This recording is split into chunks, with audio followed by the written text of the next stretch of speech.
$40 받고 미국 주식 시작하자. 키움증권 최초 신규 고객이면 $40 미국 주식 투자 지원금 드려요.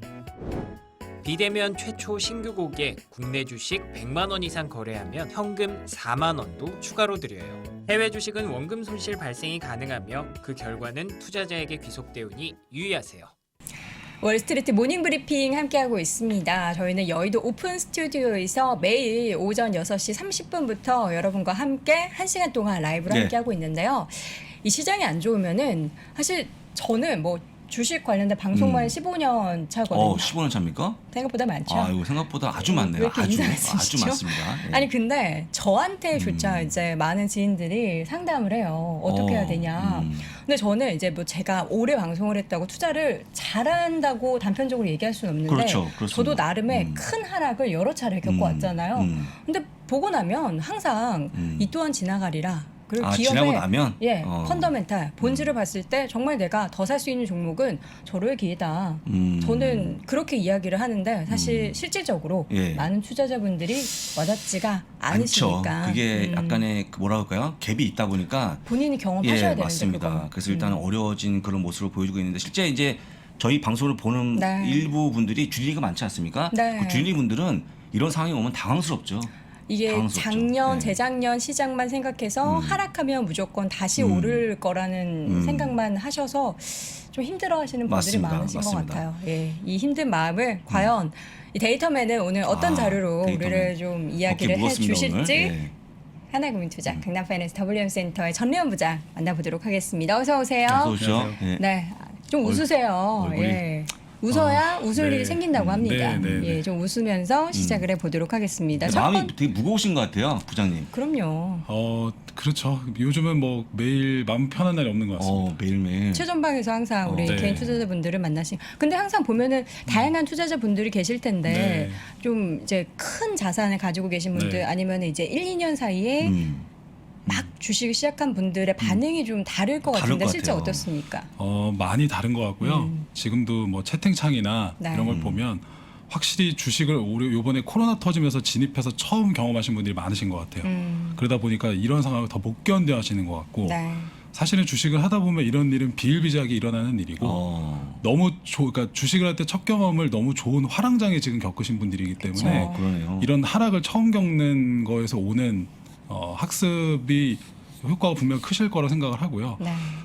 자산가분들은 사실은 한편으로는 굉장히 좀 차분하신 분들이 많고 그리고 좀 이런 얘기를 하면 또 이제 상황이 다르니까 또 지금 개인 투자자분들은 안 좋게 들으실 수도 있겠지만 그분들은 여유가 좀 있으시기 때문에 오히려 좋은 기업을 더 싸게 사고 이게 쉽게 말해서 내가 하루 이틀 투자하고 끝날 게 아니라면 몇 년을 놓고 투자를 할 텐데 이 기업들이 이런 식으로 좋은 가격으로 올 때는 경험적으로는 사두고 비중 늘렸던 게 좋았던 적이 많았던 것 같다. 물론 지금 단기적으로는 기분은 좋지는 않으나 장기적으로 볼 때는 기회가 될 수 있을 것 같아. 뭐 이렇게 오히려 얘기하시는 분들도 많으세요.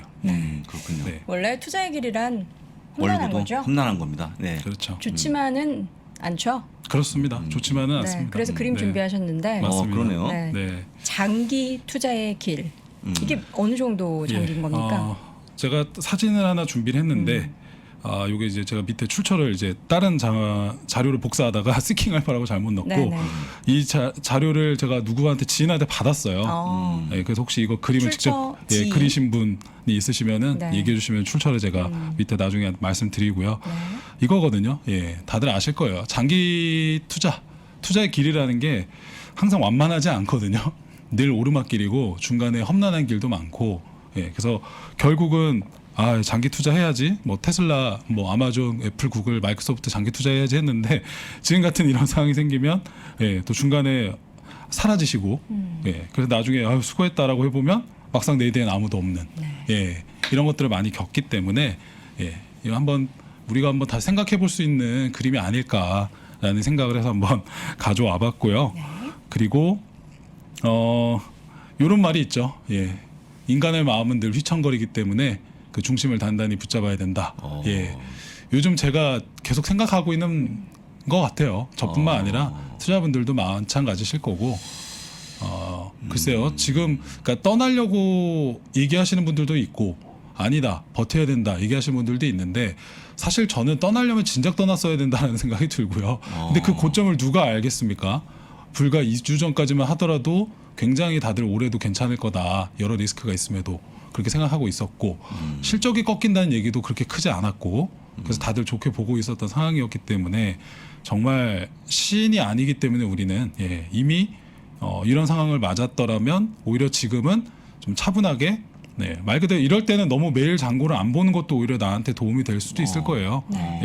저 같은 경우도 주가는 전 어차피 일이 그렇기 때문에 매일 보고는 있기 때문에 보고는 있는데 이럴 때일수록 항상 그 원칙을 계속 생각을 하거든요. 제가 지금 거의 3주째 나와서 원칙과 원론적인 얘기를 계속 하고 있다 보니까 이제는 더 해드릴 얘기가 없을 정도인데 저는 지금 그렇게 생각해요. 진짜 실제로 지난 2018년 무역전쟁 때 그때 보면은요 기억나시죠? 트럼프 대통령이 막 윽박질러서 대관세를 뭐 15%, 20%, 30%씩 때려버리겠다라고 하니까 애플 같은 경우도 아이폰에 한 대 팔리는 거에 관세를 매기게 됐을 때 야 이러면 중국인들이 이제 드디어 아이폰을 안 사겠군. 그래서 정말 애플이 그때도 똑같이 기억이 나는 게 실적 발표를 하고 서프라이즈가 났는데 무역 전쟁에 대한 우려를 가이던스를 제시하지 않으면서 고점에서 저점까지 38%가 밀려요 애플이. 그게 불과 2, 3년 전 일이거든요. 그래서 저는 그때 와 그 1등 애플이라고 하는 기업이 고점에서 거의 40%를 밀리는 걸 보면서 정말 큰 스트레스와 자괴감을 받았었는데 삼성전자가 40% 빠졌다고 생각하면 이거는 엄청난 일이잖아요. 엄청난 거죠. 그러니까 애플이 그 정도였거든요. 근데 그때도 결국은 야 그러면은 이 무역 전쟁으로 인한 관세로 인해서 지금이랑 스토리가 약간 비슷했던 것 같긴 한데 약간 결은 다를 수 있지만 소비자 가격에 그 관세를 먹이게 되고 그러면 그만큼 소비를 안 하게 될 거고 그러면 매출이 줄 거고 야 이거는 완전히 진짜 이제는 애플 정말 떠나야 돼. 뭐 그런 분위기였었잖아요. 그때 당시에. 근데 결국은 이제 물론 이제 트럼프가 서로 이제 잘 화해하면서 어느 정도 이렇게 마사지를 하면서 이렇게 올라왔지만 결국은 그때도 그렇고 그 전에 더 안 좋았을 때도 그렇고 그러니까 결국은 지나고 보면은 외부 변수들이 많았던 거고 지금도 보면은 이제 돈을 막 넣어줬던 걸 비정상적으로 많이 풀렸던 거라 정말 개인 투자분들이 좋아하시는 뭐 3배짜리나 정말 작은 기업이나 이런 것들이 막 가는 장이었지만 지금 색깔이 완전 바뀐 거거든요. 이제 돈을 다 빼고 정상적인 장으로 돌아온 거예요. 비정상에서 정상으로 온 거기 때문에 이때 투자해야 되는 법은 좀 달라진다라고 생각을 하고요. 그렇기 때문에 개인 투자분들이 이제 좀 다르게 접근해야 되고 그걸 어떻게 해야 되는지 저희가 계속 뭐 말씀드려왔잖아요. 뭐 현금 많은 기업, 큰 기업인데 지금 마이크로소프트도 큰 기업이지만 약간 가이던스가 조금 뭐 보수적이거나 또는 플러스 50%의 예를 들면 지금도 클라우드의 매출 예상을 했는데 46% 나왔다고 4% 더 올라왔다고 밀어버리는 이게 지금 투심이 안 좋아서 사실 그렇다고 생각하는데 이게 조금 지나가면 다시 돌아온다라고 저는 생각을 하고요. 역사는 반복된다는 얘기가 있는데 지금 이 구간은 어쩔 수 없어요. 이 구간은 저희가 견뎌야 되는 거고 결국 지나면 이제는 좀 밸류에이션이 싼데 사볼만한데 이런 얘기 나오면서 분명히 또 반등이 나오는 모습이 나오기 때문에 원칙을 잘 생각해야 된다. 근데 지금은 다시 말씀드리지만 좋은 말을 드리고 싶어도 드릴 게 없고요. 견뎌야 돼요. 견디지 않으면 본인이 알아서 떠나는 건데 떠났을 때는 이미 손실이 크실 거고 이걸 잘 견디면 분명히 좋은 시점이 다시 옵니다. 그래서 그걸 좀 생각하시면 좋을 것 같아요. 이번 하락하는 시장이 사실 우리가 언제까지 하락입니다라고 누구도 이야기할 수가 없잖아요. 뭐 예상으로는 1분기가 좀 어려울 것이다. 올해 전체로 봤을 때는 이 초기에는 좀 힘들지만 연말에 갈수록 점점 더 지수의 단 자체가 연초와는 다를 것이다. 올라가 있을 것이다라고는 하지만 이제 언제 사야 되지? 내가 이 기회를 통해서 사긴 해야 될 것 같은데 어떻게 사야 되지? 이런 생각을 많이들 고민하실 것 같은데 또 좋은 이야기 또 준비해 주셨잖아요. 네. 지금 일단 자료를 보시면요. 아마 많이 들어보셨을 내용일 텐데 우리 템플턴 투자 규제인 템플턴께서 이런 얘기를 하셨었죠. 시장의 패닉에 절대 즉각적으로 행동하지 말고 똑같은 얘기 하시죠. 팔아야 할 시점은 추락하기 전에 팔았어야 된다. 근데 추락한 다음에는 이미 늦었기 때문에 숨 한번 깊게 들이쉬고 자기 포트폴리오 다시 한번 분석해봐라. 냉철하게. 그리고 최적의 매수 타이밍은 시장에 피가 낭자하고 모두가 정말 이제 정말 이제는 다시는 주식하지 말아야지 라는 생각을 할 때 그게 당신의 피일지라도 정말 좀 있는 그대로 좀 되게 세게 얘기를 하셨는데 저게 맞는 것 같고 그래서 이번에도 마찬가지라고 생각을 하고요. 결국은 저는 매수 타이밍을 지금 당장 저희가 뭐 오늘 내일 바로 알 수는 없는데 저는 제 나름대로 생각하고 있는 시점은 FOMC가 3월에 있을 거잖아요. 네. 예. 그리고 아까도 얘기가 나오는 게 어제 FOMC가 지금 진행 중이긴 한데 금리를 0.5%를 한 번에 올렸던 케이스가 지난 20년 동안은 없었다고 하더라고요. 그렇기 때문에 이번에도 그럴 건 쉽지는 않을 거다. 그리고 지금 시장 분위기가 이렇게 좀 안 좋아지는 걸 미리 봤기 때문에 물론 연준이 시장을 보면서 그걸 맞춰서 하는 애들은 사람들은 아니지만 어쨌건 어느 정도 분위기를 좀 보면서 속도 조절을 할 거고 이번 1월 FOMC에는 당연히 뭐 금리 올리고 이런 거는 쉽지 않을 거고 3월 가서 할 거라고 얘기를 하는데 그래서 저는 막상 금리를 올린다는 3월부터는 어느 정도 좀 분위기가 안정화되지 않을까라는 생각을 하고요. 그리고 인플레이션이 상반기에 피크일 수도 있다라는 얘기가 지금 계속 나오는 것 같아요. 그쵸. 물론 일부의 의견일 수도 있습니다만 그럼 실제 그게 모니터링 하다가 맞다라는 평가가 나오면 인플레가 안정화되면서 연준도 금리를 올리거나 매파적인 분위기를 좀 속도 조절하는 얘기가 나올 거고요. 그러면 그때는 분명히 밸류에이션이 합당하네, 지금은 정말 싸네 이런 얘기가 나오면서 바닥이 나올 거예요. 그리고 거듭 강조드리지만 기업들 실적이 예상치보다 약간 뭐 하향하거나 뭐 밑도는 경우가 나오긴 하지만 전반적으로 실적을 봤을 때 나쁜 기업은 거의 없거든요.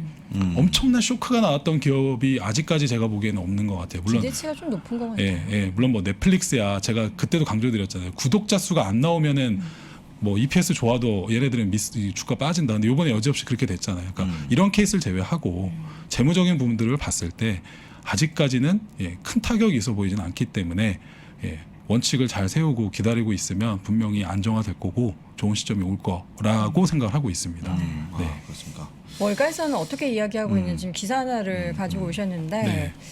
이분들이 나오면은 좀 시장이 좀 안정이 되는 것 같기는 해요. 네. JP모건에서 얘기 나오면 그렇고 그 항상 부정적으로 얘기하는 골드만삭스인가요? 모건스탠리? 모건스탠리. 네, 모건스탠리 예. 있습니다. 좀 안 나왔으면 좋겠어요. 그분들 인터뷰는. JP모건이 뭐라고 하던가요? 네, JP모건의 이제 스트래티지스트 말코 콜라보비치가 네. 이제 이틀 전에 이제 JP모건의 고객들에게 보낸 레터에서 이런 얘기를 했습니다. 주식시장에 지금 매도세가 너무 과한 것 같다. 그래서 이제 이 베어리시한 분위기가 이제 오버던 거의 이제 마무리돼갈 거라고 생각하고 있다라고 얘기를 했고 실제 여기 보면은 공급망 병목 형상이나 이거에 대한 완화가 조금씩 되고 있고 강한 어닝 시즌의 기대를 고려를 했을 때 최근 주식시장 매도세는 좀 과도한 것 같다. 그리고 인플레이션에도 여전히 기업들이 견고한 마진으로 뒷받침되는 기업들이 많기 때문에 기업 실적은 여전히 강할 것 같다라고 얘기를 했고 과매도 영역에 들어가고 있는 것 같아서 조정 장세의 마무리 단계에 오고 있는 것 같다. 이런 얘기를 하셔서 그리고 요거 약간 기대를 좀 담으셨어요. 연준이 지금 금리 인상으로나 로테이션 소교 이제 그 부분부터 하고 있는데 연준 푸시 좀 돌아오지 않겠냐. 그러니까 연준 푸시라고 하는 건 연준이 좀 시장 친화적인 발언을 해주는 걸 좀 의미하거든요. 그래서 특히 근데 그러면서 미국 주식은 과매도 구간인데 또 한편으로는 아시아 주식에 대한 블리시 의견을 또 얘기하기도 했습니다. 그래서 그 이유로는 이제 중국의 정책적인 경기 부양 의지가 생각보다 강한 것 같다. 그래서 아시아 주식을 좀 강하게 괜찮을 것 같다라는 얘기를 하셔서 이런 얘기를 했었고요. 그리고 그 아까도 어제죠. 어제도 이제 제가 오늘 자료에다는 이제 방금 넣지 못했는데 UBS 같은 경우도 어제 이제 이런 얘기를 했어요. 주요 성장주의 주가가 크게 하락하고 있는데 장기적으로는 투자의 기회가 형성이 되고 있다. 이런 얘기를 했고요. 그래서 지금 증시 하락이 계속되고 있지만 장기적인 관점에서 투자하려고 하고 있는 투자자들에게는 지금의 변동성이 또 하나의 기회가 될 것이다.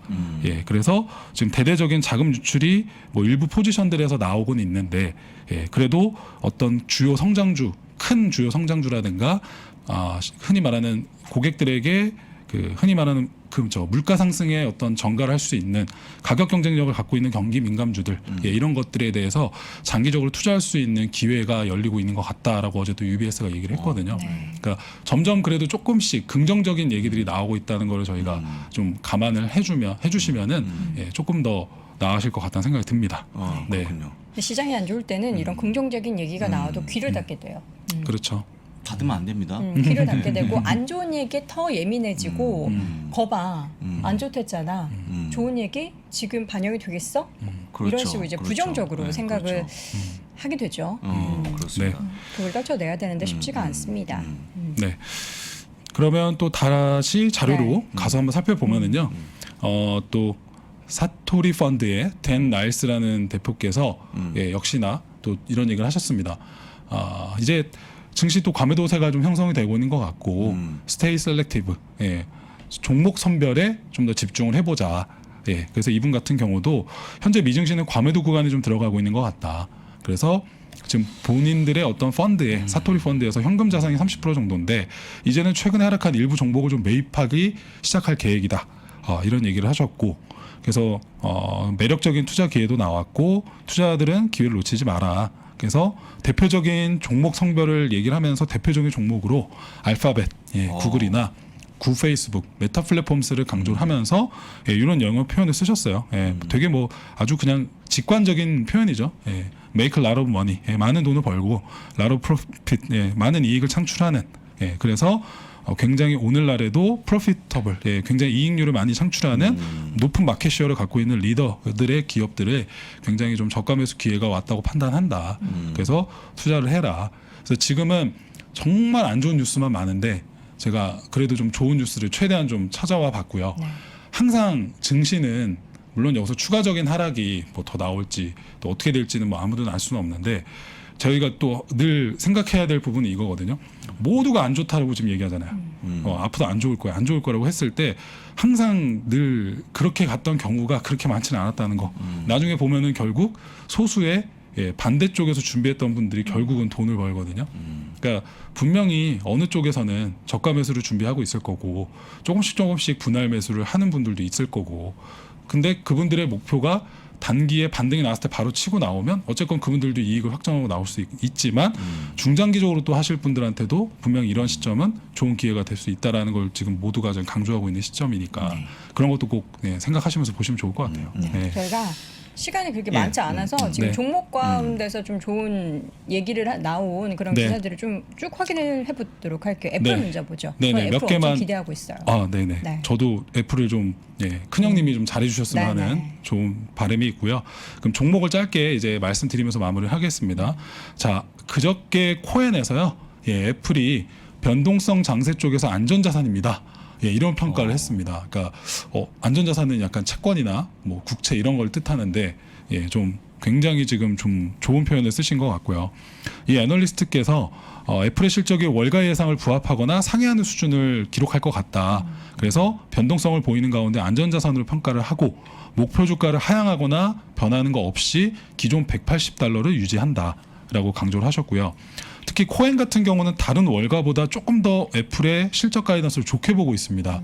그래서 지금 이번 분기는 $1,190, 다른 전문가들보다 약 $7억 정도 추가적으로 더 나온다고 보시는 것 같고 순이익도 0.01센트 정도 더 좋을 거라고 지금 전망을 하고 계셨습니다. 그래서 4분기에 8,800만 대 아이폰을 생산했을 걸로 예상을 하는데 당초 예상치보다 600만 대 정도 더 보고 있다. 그래서 거의 완벽에 가까운 경영과 실적을 발표했을 때만 주가 하락 때 애플이 오를 수 있다. 그래서 공급망 제약 문제를 지속되고 있는데 이걸 어떻게 극복하거나 어떻게 보고 있다라는 가이던스가 중요할 것 같다. 그래서 결국은 애플은 이번 실적은 마이크로소프트처럼 좋을 거다. 근데 결국은 가이던스를 잘 제시를 해줘야 된다. 근데 제가 볼 때는 마이크로소프트도 그랬지만 애플이 사실 공급망 문제에 가장 좀 앞단에 있는 친구들이에요. 그래서 아시겠지만 지금 뭐 미국에서 또는 중국에서 생산하고 있는 이런 부분들을 어떻게 지금 공급망을 해소했을지에 대한 가이던스가 귀추가 주목이 되고요. 그리고 두 번째 같은 경우는 이제 모건 스탠리가 알파벳, 구글에 대해서 이제 의견을 제시했고요. 전자상거래 분야의 성장을 기대를 한다. 그래서 사실 이쪽 얘기했던 거는 저는 좀 오랜만에 보는 것 같아요. 보통 알파벳 얘기할 때는 전자상거래 분야는 잘 얘기하는 걸 못 봤었는데 전자상거래 분야 쪽에 성장이 예상이 되고 있고 기회가 증가하고 있더라. 그래서 모건 스탠리의 자체 리서치 팀이 이제 알파와이즈라는 그 팀에서 자기네들이 보는 지표가 있는데 그걸로 봤더니 구글의 혁신이 소비자들로 하여금 구글의 온라인 쇼핑 쪽으로 많이 유인되고 있는 것이 확인됐다. 그래서 이쪽의 성장 부분에 자신감이 높아지고 있다. 이런 얘기를 강조를 했고 그리고 이제 테슬라. 테슬라 중요하죠. 테슬라가 이제 중요합니다. 그래서 테슬라의 실적 전망이 요것도 이제 짧게 정리를 좀 말씀드리면 요번에 구체적인 가이던스를 제시하지 않더라도 경영진이 매출이나 이익률 전망을 낙관하는 태도를 보이면 투자자들은 기대감이 높아질 것이다. 그리고 CFRA 같은 경우도 이번에 컨센서스나 순이익이 크게 얼마나 기여했는지 확인이 된다면 투자 심리가 좋은 쪽으로 자극이 될 수가 있다. 그리고 이제 어제 무디스에서 테슬라의 부채 등급을 2단계나 상향을 했습니다. 그러면서 긍정적인 등급 전망을 얘기를 하면서 얘기를 했었고, CNBC도 테슬라 순이익이 거의 3배 정도 늘어났을 것 같다. 이런 얘기를 했고요. 그리고 이번에 제퍼리스가 얼마 전에 목표 주가를 1,400불로 높이면서 이번 실적 발표는 자동차 시장의 테슬라 지위가 향상됐음을 확인하는 자리가 될 것이다. 그래서 이런 부분을 확인을 할 수 있을 것 같고, 그리고 중요한 게 이제 오토데일리라는 이제 언론의 기사가 어제 났었는데요. 여기 있는 기사를 인용을 해보면 파나소닉이 이제 드디어 4680 배터리를 2023년부터 양산할 것이다. 이런 얘기가 나오고 있다고 합니다. 그래서 이런 것들에 대한 어떤 코멘트가 실적 발표 때 이제 추가적으로 가이던스 얘기할 때 있다면 사이버 트럭이 만약에 이번에 혹시라도 양산된다는 얘기가 지금 나오기까지 한다 그러면 좀 반등할 수 있는 좀 여지가 될 수 있는 변곡점이 되지 않을까라는 생각이 돼서 말씀을 드렸고, 비자는 실적 투자 의견이 굉장히 좀 보수적으로 보고 있는 분들이 많은 것 같습니다. 그래서 이 정도까지만 일단 오늘은 정리를 해야 될 것 같네요. 네. 이 자료는 저희가 또 우리 전 부장님이 열심히 올려주셨기 때문에 3프로 앱에 저희 사이트에 올려둘 테니까 관련해서 꼭 참고해 보시길 바라겠고요.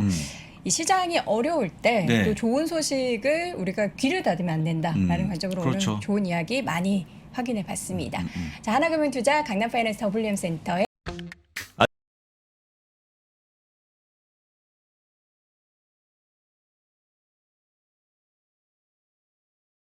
2020 이후의 유망 종목, 또 테마별 추천 ETF까지 한 권에 모두 담아냈습니다.